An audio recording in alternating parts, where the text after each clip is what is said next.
Good evening सभी को, good evening. Study with निशो में आपका एक बार फिर से स्वागत है। जैसे कि हमारी मध्यकालीन की सीरीज चल रही थी, उसमें हमने 2 लेक्चर मध्यकालीन भारत के अटेंड कर लिए थे, जिसने कि हमने अरब का आक्रमण देखा था, तुर्कों का आक्रमण देखा था, और तुर्कों के आक्रमण के बाद जो लास्ट हमने वीडियो देखा था या जिस लेक्चर में हमने मोहम्मद गौरी की बात करी थी, तो मोहम्मद गौरी वहीं से कंटिन्यूस करते हुए आज हम दिल्ली सल्तनत की बात करेंगे। और दिल्ली सल्तनत में हम जो पहला राजवंश है कुतुबुद्दीन ऐबक, उसके बारे में चर्चा करेंगे। तो वीडियो को और लंबा ना करते हुए हम स्टार्ट करते हैं हमारे आज के बारे में। जो हमने कल से छोड़ा था उसी के बाद से हम स्टार्ट करेंगे। तो 1206 में जब मोहम्मद गौरी की मृत्यु हो जाती है, तो उसके बाद उसके जो गुलाम हैं हमने बताया था, उसके 3 गुलाम हैं। एक था यालदूस जो कि गजनवी पे शासन कर रहा था, और सेकंड था ख्वाजा जो कि सिंध पर शासन कर रहा था, और तीसरा जो ऐबक है वो भारत पर क्या है शासन कर रहा था। तो चूंकि मोहम्मद गौरी के कोई संतान नहीं था और संतानें नहीं थी, तो उसने कहा था कि भाई जो उसके गुलाम है वही उसकी संतान है, और उसके जाने के बाद यही गुलाम क्या है उसके जो उत्तराधिकारी बनेंगे। ठीक है, तो जो जहां पर था, जैसे यालदूस गजनवी में था, ख्वाजा सिंध पे था और ऐबक भारत में था, तो इन्होंने क्या है अपना अपना उत्तराधिकारी के रूप में संभाल लिया सब।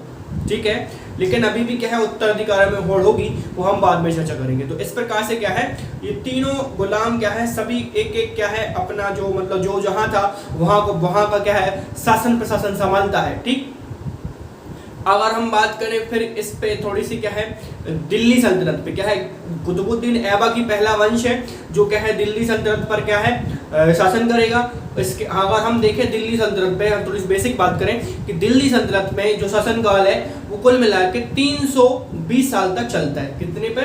320 साल तक क्या है दिल्ली पर शासन चलता है। और इस दिल्ली सल्तनत पर 5 वंश राज करते हैं। कितने? 5 वंश राज करते हैं। तो पहले अगर हम राजवंश की बात करें तो सबसे पहले गुलाम वंश जो कि ऐबक का वंश है, गुलाब वंश है। गुलाब वंश के बाद अगर हम बात करें फिर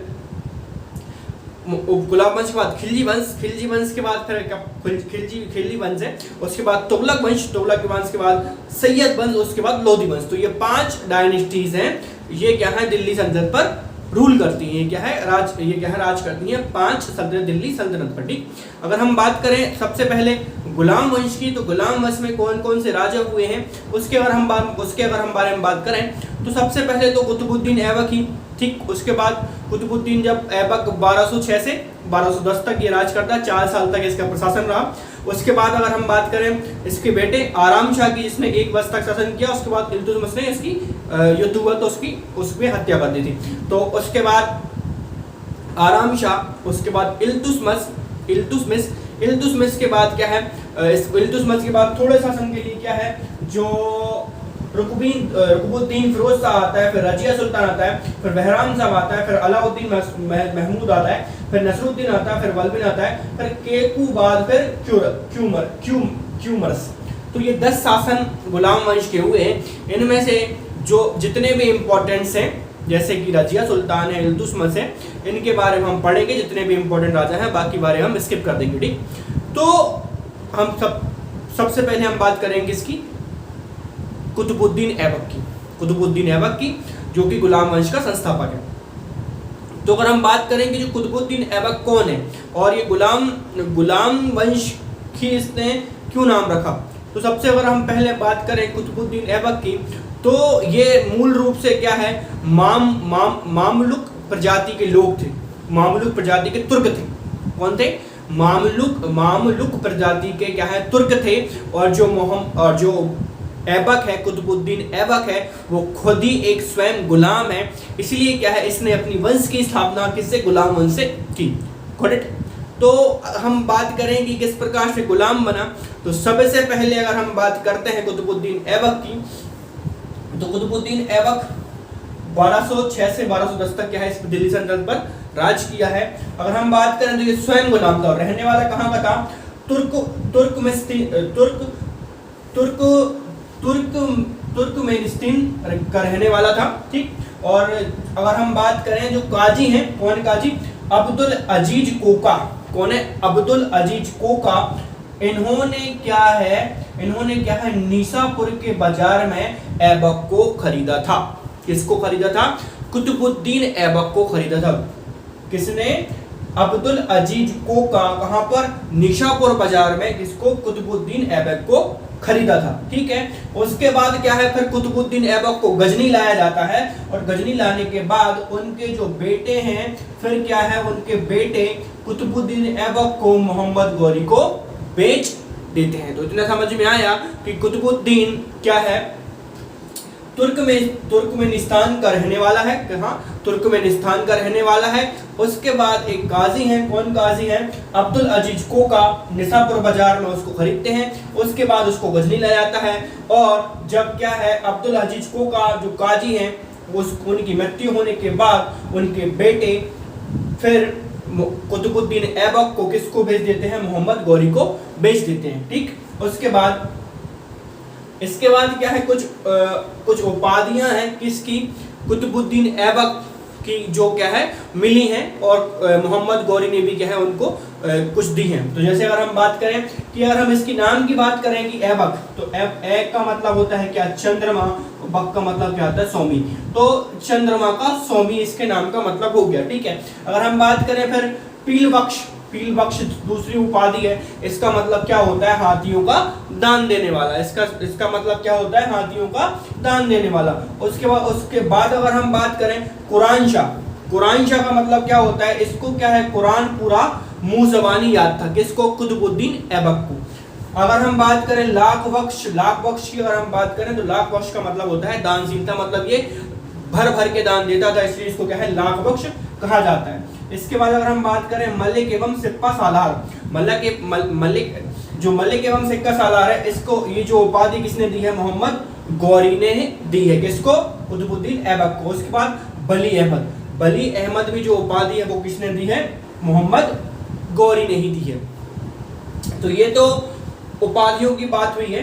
ठीक है, अगर हम बात करें इसके राज्य की, तो इसके राज्य ने क्या है, ना इसने राज्य बढ़ाया और ना राज्य घटने दिया। कहने का तात्पर्य क्या है, क्योंकि राज्य जो भी राज्य मोहम्मद गौरी ने जीते थे उन राज्यों को क्या है, ये संभालता था और जहां भी विद्रोह होता था उसको ये दबा देता था। ठीक है, तो ये ना राज्य सीमा में इसने बढ़ोतरी की ना घटोतरी की, क्योंकि ये जो इसका शासन प्रशासन चलता था वो एक प्रकार से लूट के पैसों में चलता था और लूट के पैसों से ही क्या है ये शासन व्यवस्था चलाता था। इसलिए क्या है, कहीं भी क्या है, सेनाओं के लिए जो खर्चा था या खर्चा निकलता था वो युद्ध के लिए उतना पर्याप्त नहीं होता था। इसलिए क्या है ना, इसने राज्य सीमा को विस्तार किया ना कम होने दिया, तो जैसा चल रहा था वैसे ही चला। ठीक, और हम बात करें फिर ऐबक की क्या है, ऐबक की जो आंतरिक समस्या है, कुछ आंतरिक समस्याओं से पहले हम बात कर लेते हैं कि ये जो हमारा गुलाम वंश है वो भी तीन वंशों में क्या है विभाजित है। पहले तो क्या है, कुत्ती वंश है ना, कुप्ती वंश, और उसके बाद शमशी वंश, उसके बाद वल्लभी वंश। तो अगर हम बात करें जो कुतुबी वंश है उसको हम कुतुबुद्दीन ऐबक में लेते हैं, शमशी वंश में इल्तुतमिश है, और जो बलबनी वंश है इसको हम बलबन में लेते हैं। तो उसके बाद अगर हम बात करें किसकी, जो ऐबक की जो आंतरिक समस्याएं हैं, आंतरिक समस्या में कैसी समस्या, ये एक यालदूज की समस्या है और ख्वाजा की समस्या है। तो कैसी ये समस्या है, सबसे पहले देखो क्या होता है कि जब मोहम्मद गौरी की मृत्यु होती है, मोहम्मद गौरी की मृत्यु होने के बाद उत्तराधिकारी हैं जो उनकी होड़ लग जाती है। किसकी, उत्तराधिकारियों की होड़ लग जाती है। जैसे उसकी मृत्यु के बाद उसके 3 गुलाम थे, एक था यालदूज, सेकंड था ख्वाजा और तीसरा था कुतुबुद्दीन ऐबक। तो उसने कहा था कि उसकी मृत्यु के बाद क्या है, उसके गुलाम ही उसके जो उसके जीते गए क्षेत्र को संभालेंगे। बट उसने ऐसा नहीं कहा था कि कौन सा गुलाम संभालेगा, तो ये कंफ्यूजन सेंटेंस था, उसके गुलाम संभालेंगे। तो इसका मतलब ये है कि जो यालदूज है जो गजनी में शासन कर रहा है, उसको लगा कि उसका अधिकार सिंध पर भी है और भारत पर भी है। और जो ख्वाजा वो कहाँ काम कर रहा है, वो सिंध में। तो उसने ये सोचा कि उसका अधिकार गजनी पर भी है और भारत पर भी है। बट कुतुबुद्दीन ऐबक ने ऐसा नहीं चाहा कि उसका पूरा का पूरा शासन कहाँ पर है, कहाँ रहे, सिंध में भी रहे और गजनी में भी रहे। वो सिर्फ क्या है, भारत पर ही क्या है, शासन करना चाहता था। बट इन दो पर ये जो यालदूज और ख्वाजा को उनको थोड़ी ना ऐसा लगा था कि उनको इन्हीं में शासन करना है। भाई उनको लगा कि उनका शासनकाल गजनी में भी है, सिंध में भी और भारत में भी है। इसी प्रकार के ख्वाजा को भी लगा कि उसका शासन गजनी में भी है, सिंध में भी और भारत में भी है। तो इस प्रकार से एक प्रकार से सत्ता की होड़ और उत्तर अधिकारी की होड़ भी लगी। इस कारण से क्या है, कुतुबुद्दीन ऐबक को खतरा हुआ कि कहीं ना कहीं ये दोनों क्या है, उसके लिए खतरा हो सकते हैं और उसकी सत्ता को क्या है, कहीं ना कहीं छीन सकते हैं। तो उसकी कहीं ना कहीं आंतरिक समस्या का उसने समाधान निकाला, लेकिन ये क्या है, पूरी तरीके से पर्याप्त नहीं था। एक टेम्परेरी समस्या का समाधान निकाला उसने, जिसको हम कहें कि भाई कुछ समय के लिए। तो उसने क्या किया, उसने वैवाहिक संबंधों के आधार पर क्या है, समस्याओं का समाधान निकाला। कैसे कि ऐबक ने अपनी बहन की शादी किससे की थी, किससे कर दी, ख्वाजा से कर दी। तो इसका जीजा बना लिया किसको, ख्वाजा को, ठीक है।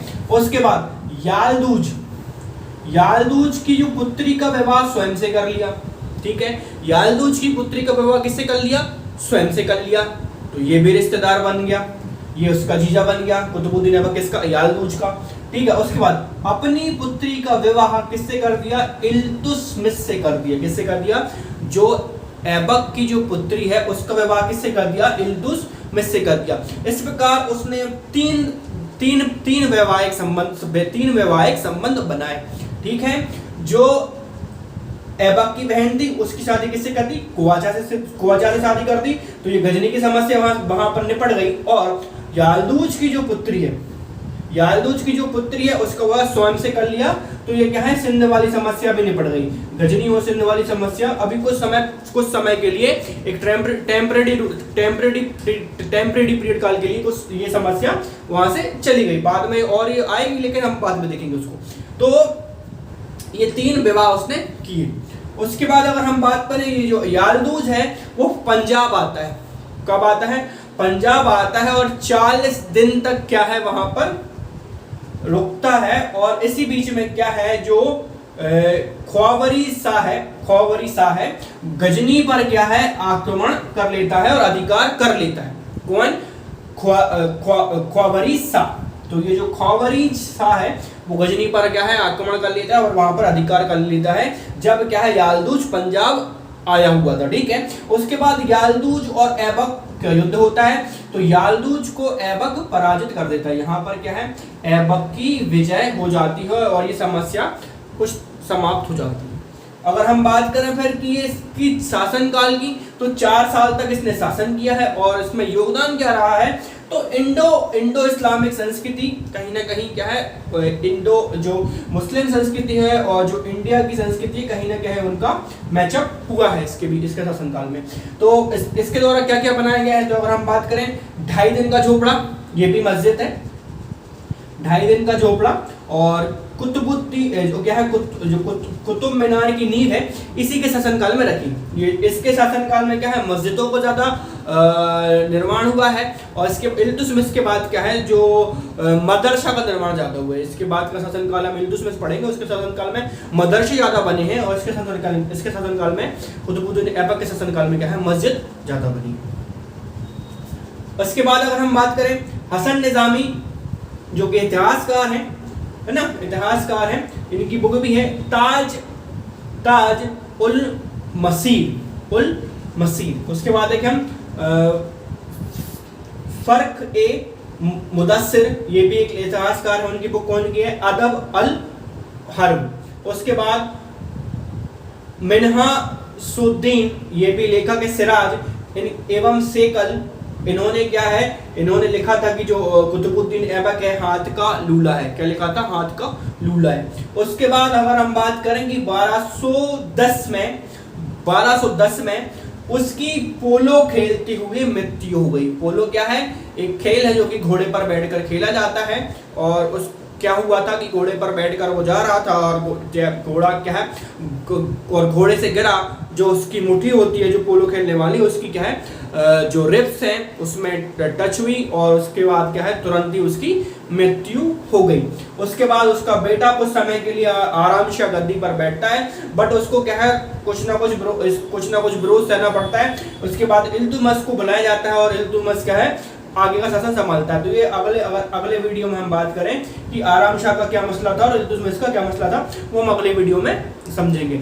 फिलहाल के लिए ये पूरा का पूरा कुतुबुद्दीन ऐबक था। आपको समझ में आया होगा कि कुतुबुद्दीन ऐबक कैसे एक गुलाम से एक शासन बनता है, उसने क्या क्या किया और किस प्रकार से क्या है दिल्ली की सल्तनत पर वो काम करता है। ठीक है, तो इस प्रकार से ये कुतुबुद्दीन ऐबक समाप्त होता है। इसके बाद क्या है आराम शाह, फिर इल्तुतमिश और बाकियों के जो दिल्ली के 5 डायनेस्टीज हैं वो इसी प्रकार से आती रहेंगी। अगर वीडियो अच्छा लगा हो तो आपको शेयर करना है, लाइक करना है और कमेंट करना है, और कहीं ना कहीं आपको बताना है कि भाई किस प्रकार से आपको समझ में आ रहा है, किस प्रकार से चीजें आपकी ओर जा रही हैं। तब तक के लिए गुड नाइट, धन्यवाद।